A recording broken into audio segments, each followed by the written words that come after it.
السلام علیکم بچوں، فارسی مضامین کے چوتھے ویڈیو میں ہم 11واں مضمون پڑھنے جا رہے ہیں، فضیلت علم یا فوائد علم۔ علم در لغت بمعنی دانستن و آموختن است۔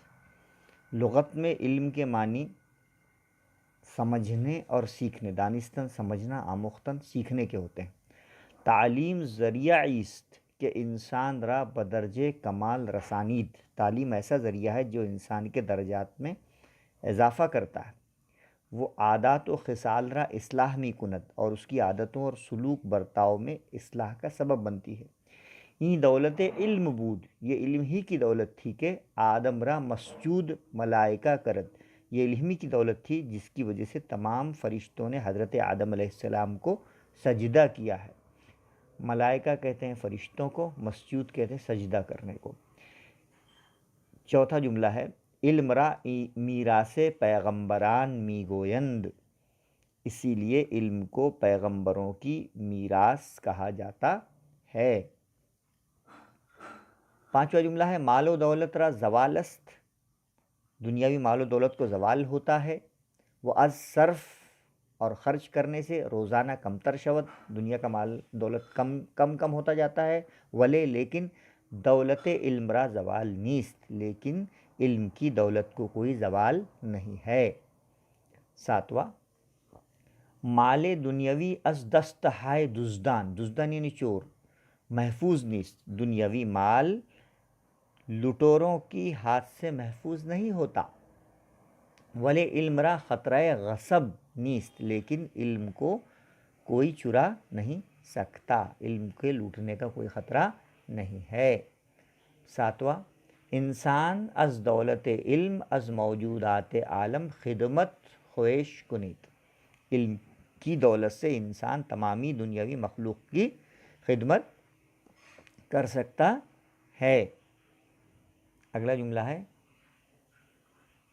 طیارہ در فضائے پرواز، طیارہ در فضائے پرواز می آورد،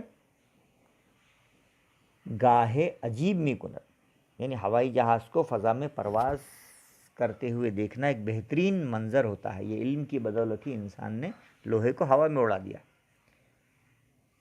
بے علم را میان نیک و بد تمیز کردن مشکل است، بے علم انسان کا اچھے اور برے میں تمیز کرنا مشکل ہوتا ہے۔ وہ خدا را شناختن ناممکن است، اور خدا کو پہچاننا بھی اس کے لیے ناممکن ہوتا ہے، یعنی علم کے دولت کے ذریعے ہی انسان خدا کو پہچان سکتا ہے۔ پس باید کوشیم، اس لیے ہمیں کوشش کرنا چاہیے کہ علم را حاصل کنیم، کہ ہم کو علم حاصل کریں، کہ این زیور اصل است، کہ یہی اصل زیور ہے۔ تو امید ہے کہ بچوں آپ کو فضیلت علم یا فوائد علم، یہ بھی کافی امپورٹنٹ مضمون ہے جو بار بار پوچھا جاتا ہے امتحان میں۔ فوائد علم، فضیلت علم، اس کے 10 جملے ہم نے آپ کو اچھے سے سمجھا دیے۔ آپ اس کو بہت ہی اچھے سے پڑھیے، لکھیے اور یاد کیجیے۔ آخری مضمون ہم پڑھنے جا رہے ہیں، فصل ہائے ہندوستان۔ فصل کہتے ہیں موسم کو، ہے نا، انڈین سیزنز، کون کون سے ہندوستان میں موسم ہوتے ہیں۔ بھارت ملک زرعی است، ہندوستان ایک زرعی ملک ہے، زراعتی ملک ہے۔ India is an agricultural country. این ملک را دنیا گنجش کے زر می گویند، گنجش کے زر کہتے ہیں سونے کی چڑیا کو، ہے نا، ہمارے ملک کو دنیا سونے کی چڑیا کہتی ہے۔ در ہندوستان سہ فصل اند، ہندوستان میں 3 موسم ہوتے ہیں، تابستان موسم گرما، برشگال بارش، اور موسم سرما اور سردی کا موسم۔ در تابستان گرمی بشدت می شود، موسم گرما میں بہت گرمی ہوتی ہے۔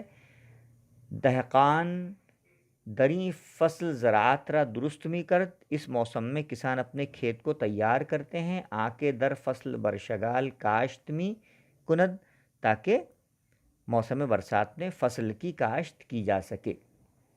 اگلا جملہ ہے، درا فصل مردم ہند آب خنک را استعمال می کرد، اس موسم میں ہندوستانی لوگ گرمی کے موسم میں ٹھنڈے پانی کا استعمال کرتے ہیں۔ درا فصل، اس موسم میں ہوائے تند و تیز وزید، اس موسم میں ہوا بہت تیز چلتی ہے۔ وہ ثمر ہائے آمبا، اور